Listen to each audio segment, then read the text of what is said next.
Hey everybody, welcome to Mamas in Miami and happy Monday. Today we are going to try third time's a charm to invite Nina back into our feed. She's going to be speaking to us about her family's journey as we continue the celebration of Pride here this month on Mamas in Miami. We are going to attempt to invite her third time's a charm. Like I said, we're having a little bit of technical difficulties.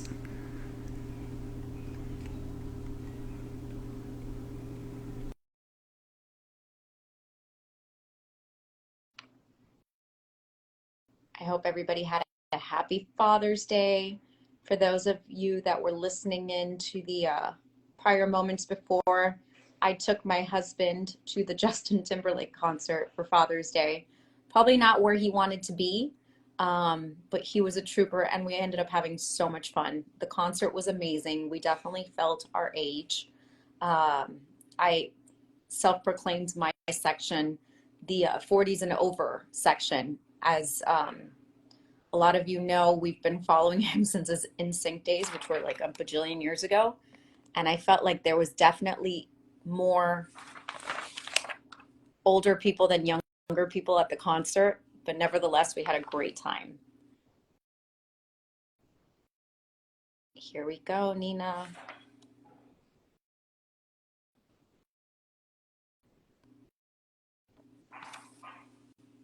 Nina, instead of inviting me to join your feed, do it the other way around.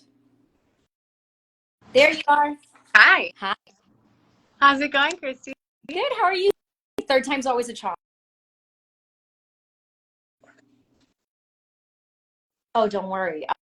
We once, Lizzie and I discussed how my brother had to come and give me a whole lecture of how all of this stuff works. And of course, what can we, but That's, thank you so much for joining us today. thank you for having I me. was just mentioning before that you and I probably know each other through Miami's infamous 3 degrees of separation or less. I wouldn't be surprised. Um, so I'm so grateful that we had somebody in common that put us together because I'm so excited to hear about your family story. Why don't you start by telling us a little bit about yourself? Sure. So my name is Nina Moss. I am a physical therapist. So that's why I'm here in my office right now. I specialize in women's health. So it's a lot of pelvic floor dysfunction, like pregnancy and postpartum, all that fun stuff. I am married. I have 2 kids, very tiny. I have a almost 2-year-old and a 6-month-old. How are you managing that? Am I managing is more the question. Um, it's fun. It's fun. Everyone's just telling me this too shall pass. So I think that's the mantra. But honestly, no, it's a great time. But it is definitely crazy. We have 2 under 2. So, if you have any advice, I'm here for it. And I must say that when my second child came, I feel horrible saying this out loud. She still doesn't have a baby album. She's 10 years old now. She probably never will. You. And I don't remember her first 2 years of life unless they're on a video camera or a picture camera. I feel a lot better. And, funny enough, I'm the youngest of 4. And I'm pretty sure I have no photos of myself when I was younger. And my mom said, you're lucky you made it through. So. Yeah. You're here, you're standing, you've got all your limbs. And I think I now understand what she was talking about. I mean, once they're both going to maybe preschool, you start coasting. Oh God. Ugh. That's like the scary part we're in. We're about to start school. So the trauma. I promise you it's going to be the greatest thing ever. You're going to be able to go to the grocery store and there's not going to be little hands grabbing Oreos and cereal and throwing them in the shopping cart. Strong So grip. that you are a physical therapist, and I have to ask, I'm sure there's many in my position that we just smile and nod. What the hell is a pelvic floor? Oh, welcome. Oh, got a picture. What are we looking at? Pelvic floor is anything that sits inside your pelvis. So connected to the back, we see the hips, and it's basically everything in red. So I love it. I think it's an excellent career. I'm mainly based in women. So yes, men do have a pelvic floor. They just don't like to talk about it as much. Women do have more pelvic floor dysfunction, so it's anything. It could be back pain, hip pain, pain with intercourse, any sort of leakage, issues after menopause, hysterectomies, when you're pregnant, postpartum. It like runs the gamut. So it's something I got into, and it's like a passion of mine. So I love it. Fell into, or is that something you always knew you wanted that specialty? Oh God, no. I thought I was going to be into sports, and I played soccer all my life. So I was like, I had the furthest thing from it. So funny. So how did that come and how does that help when you now are on this path of when you started your family and you knew everything about the pelvic floor? Did that influence how the baby was carried or the 9 months of pregnancy leading up to it? I can't wait till you speak to my wife who did all of that work. So my wife was pregnant, Lindsay, both times. So she carried, and she is also my worst patient thus far, classically. So she actually had great pregnancies throughout. Would I love for her to take my advice? Yes. Will she? You have to ask her when it's her around. We both have our opinions about that, but Nice. So we're gonna share your family story in two 30-minute sessions. That's how we really work at Mamas in Miami because we never have more than 30 minutes of time to dedicate to listening to something for ourselves. So we will save all those questions for your wife, Lindsay, when we speak to her on Thursday. But for right now, you mentioned that you are the mama of two under two. amen. Amen. And they're about to start school, correct? The almost 2-year-old, he's about to go into school in August. Oh my Yes. goodness. So when you went to start looking for a preschool, did your family have any influence on the school you chose? Meaning, are you prepared for the possible backlash of, the two mommy situation and what kids might say at school? And have you kind of thought about how you would navigate what could happen in the future? Of course. I mean, I think Lindsay and I have had these conversations over and over and over again. I think it's easier said than done because once you are in the situation, how you react might be differently. I think that was a big part of our search for schools in general. We wanted to make sure that I want both of my kids to be in a school environment where neither the staff nor the parents bat an eye on the fact that there are two moms to whatever students involved, whether it's two dads, two moms, whatever it might be. So that was a huge factor in us deciding on schools. But yeah. Here in Um, Miami, did you find any negative feedback when you started the process? We've been trying schools, and honestly, everyone's been super great. I think if anything, it was more so confusion, and we just, we're pretty swift in general just to correct it, not to make anyone feel bad, but just so there's clarity in terms of what the situation is, what the dynamic is. And on the contrary, I feel like when things are awkward, the best thing I can do to help out is just give clarity to the situation. And I think it honestly it eliminates a lot of the awkwardness and a lot of the questions when you just go outright and state it. Sure. And your children, I'm sure, know no better. Oh God, no.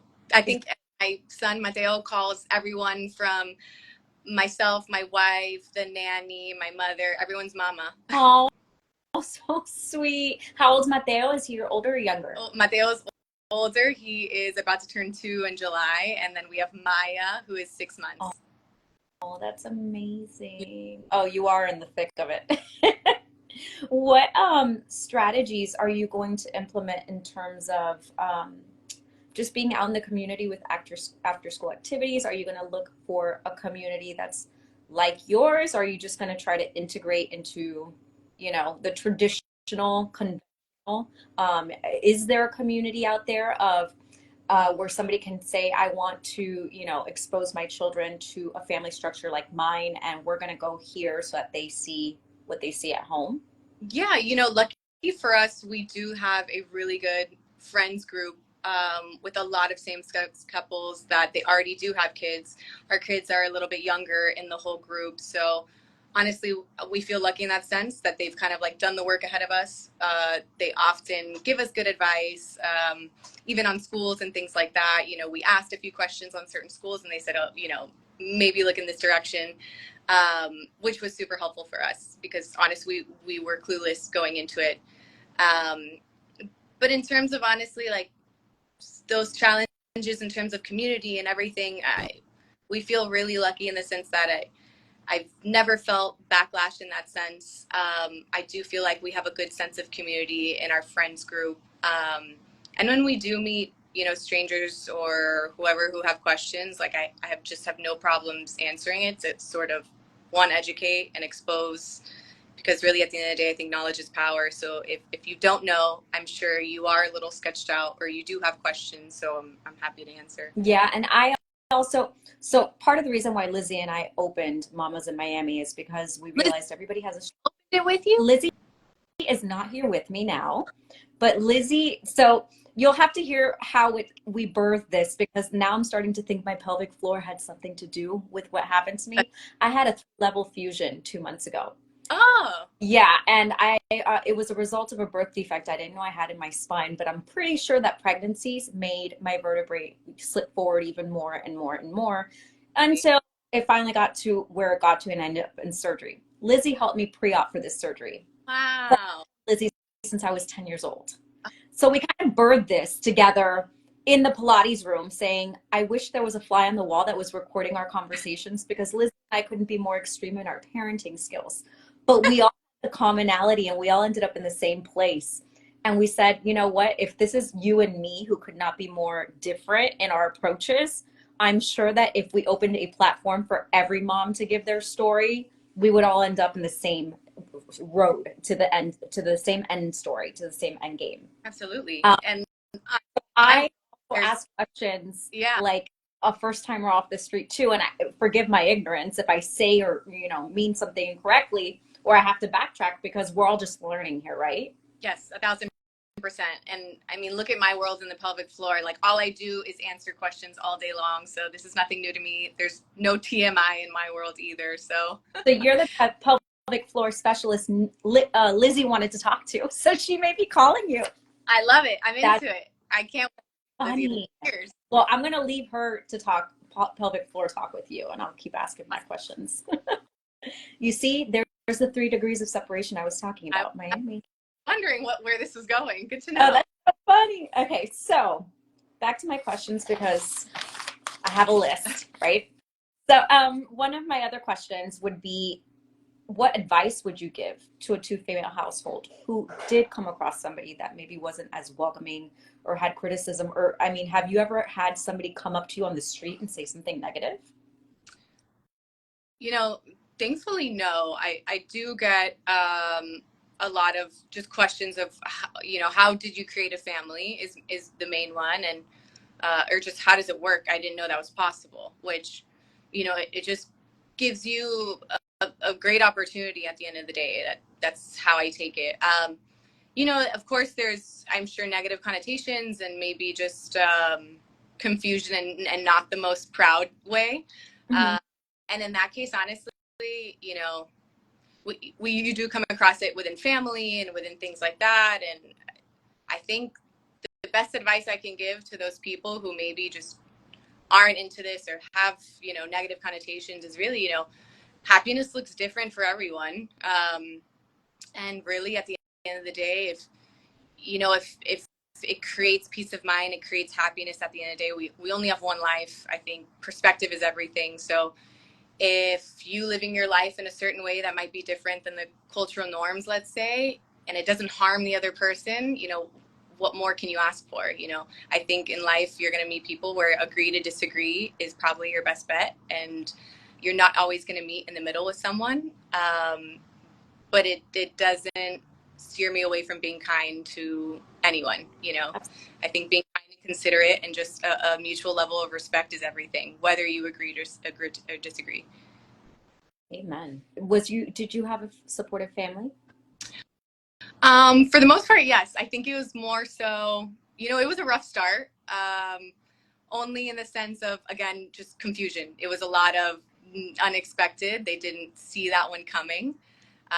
So it just takes a while. And I've learned that if it took me so long to feel comfortable in my skin, I have to think, God, how long is it going to take them to come around? And then when you do, at least in my background, in my personal experience, when you do have the, you're in the right like mental space to actually say it and be honest with yourself, you have to give them time and grace to come around to it, and I think that is tough for a lot of like, same-sex couples, just someone coming out, whatever it might be. It's just remembering that it's a shock for everyone. Sure.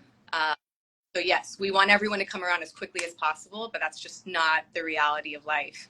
Sure, sure. But now they have grandbabies, so they must be Oh, over the. not, I mean, they have grandbabies. They talk to Lindsay, my wife, more than myself. So what more can I ask for? That's so funny. So I have a question, and it might be more of a cultural question for the Cuban American community. So I remember that the first question I got asked by my grandma who passed away, who I love and adore, was when's the baptism? Right? So my question to you is, how do you navigate religion in a same-sex household? Assuming being Cuban American yourself, you were probably raised Christian or Catholic, Mm-hmm. and Exactly. going to church and mass on Sundays, and I'm sure you got the question about religion for your kids. How are you going to navigate that, if you don't mind my asking? Yes, my mom and I talked about it just a few hours ago, actually. Yes, so born and raised Catholic, um, your classic Cuban Catholic families, the whole bit. We talk about this all the time because my mom did want us to baptize our kids and still is asking. And it's just something that, I laid it out to her plain and simple was, at the end of the day, it's unfortunate because with a baptism, they don't recognize two mothers. So you would actually, on the little certificate, need to pick one mother and then go from there. And then that's, it's just something that we're not comfortable with. And it's principle more than anything else of why are we going to be part of a religion that just doesn't accept us as a whole, as a unit, as a family. And, Lindsay and I talk about this a lot in the sense of, yes, we were born Catholic. Are we so locked onto our religion? No. Do we both have, spirituality in us? Yes, 1,000%.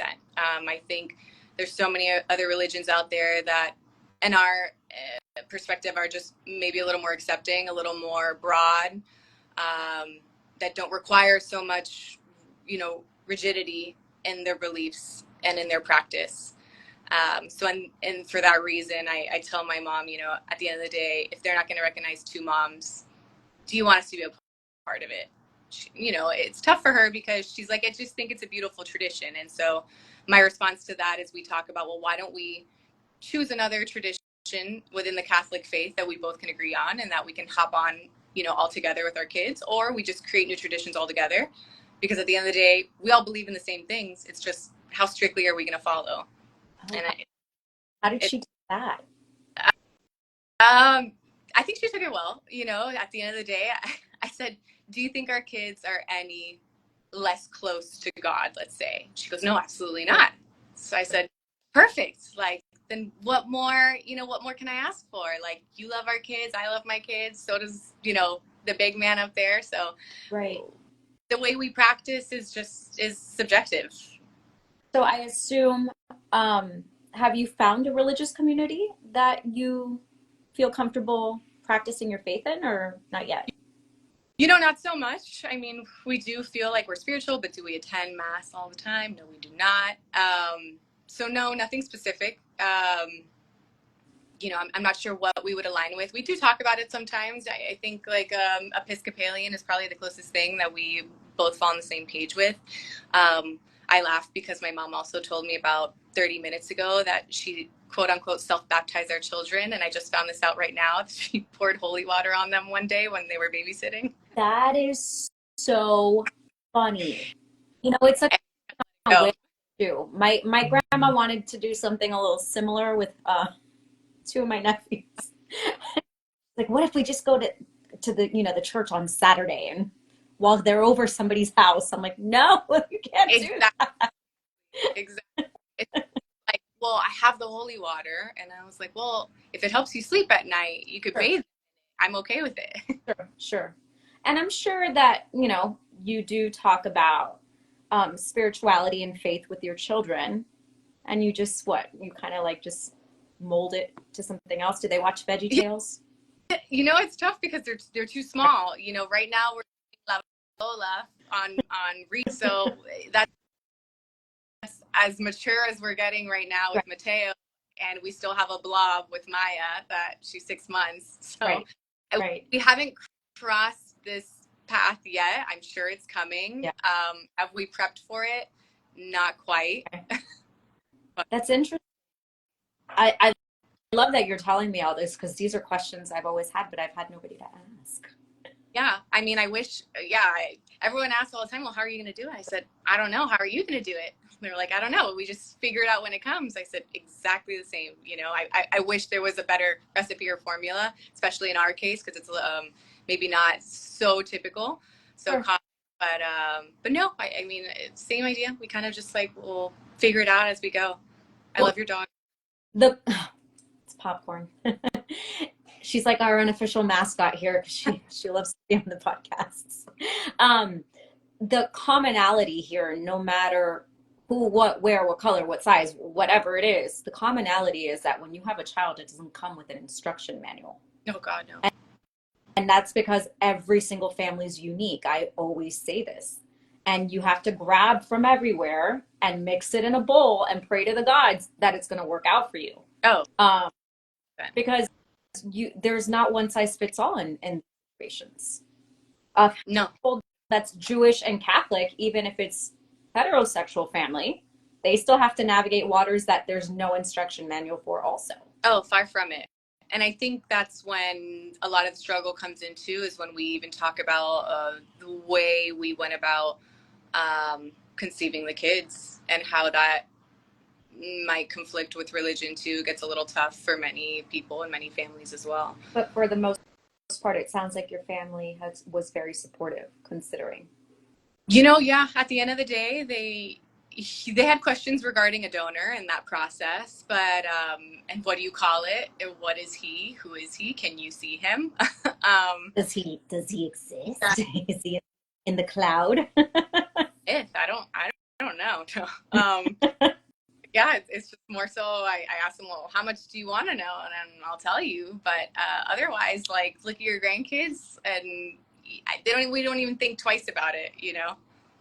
That's amazing. Do you have any support groups or websites or group Facebook groups that you rely on when you have to, for example, investigate how are we going to approach spirituality? How are we going to approach, a bully at school? Is there a go-to that you're using to right now for research? I'm really lucky because it's our friends group at the end of the day. It's actually all of my wife's friends that they've just adopted me That's as their puppy. They're all a little bit older and they all already have their families. So really that is like who we fall back on. We're able to have these conversations. We feel comfortable and being very honest. And if we do disagree, what do you suggest? So we always kind of go back and forth and we feel most comfortable with that. I mean, I wish I could provide or I had more resources locally in the community that I know about. But we feel lucky in that sense that we do have a good group locally and we hang out all the time. And yeah, that's our. that group is constantly growing and evolving in this day and age, or is it like your set group, like your core? It's like the typical group. So you have to remember too that I'm younger and How old are you, if you don't mind? we're 10 years apart. Okay. So Lindsay, it's funny when we talk about, how we grew up and the whole, like, how did you come out and what is your community? Lindsay talks a lot about, well, we had to rely on each other because there really wasn't anything else. Whereas I grew up a little bit more so where everything was already out in the open, a little more fluid. I go out and there really are no specific, let's say, gay clubs or bars because everyone is who they are, regardless of how fluid that is. So it was kind of, everyone already is mixed up, where it wasn't so isolated or so far removed maybe a decade prior to that.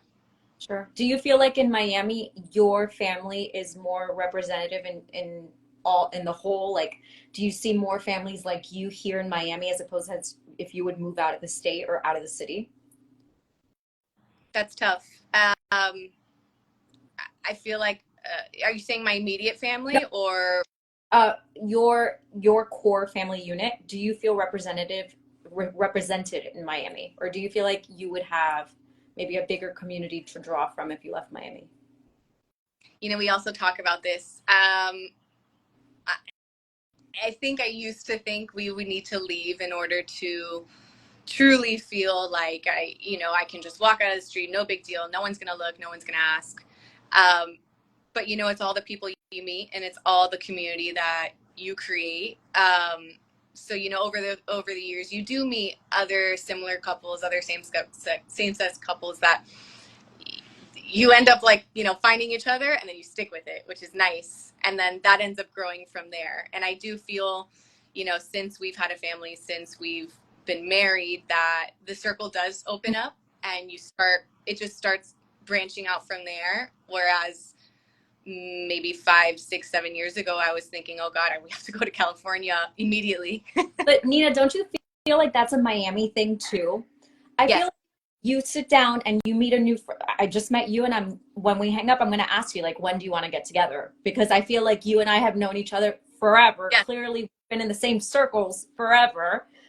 But you leave Miami and you don't get that vibe.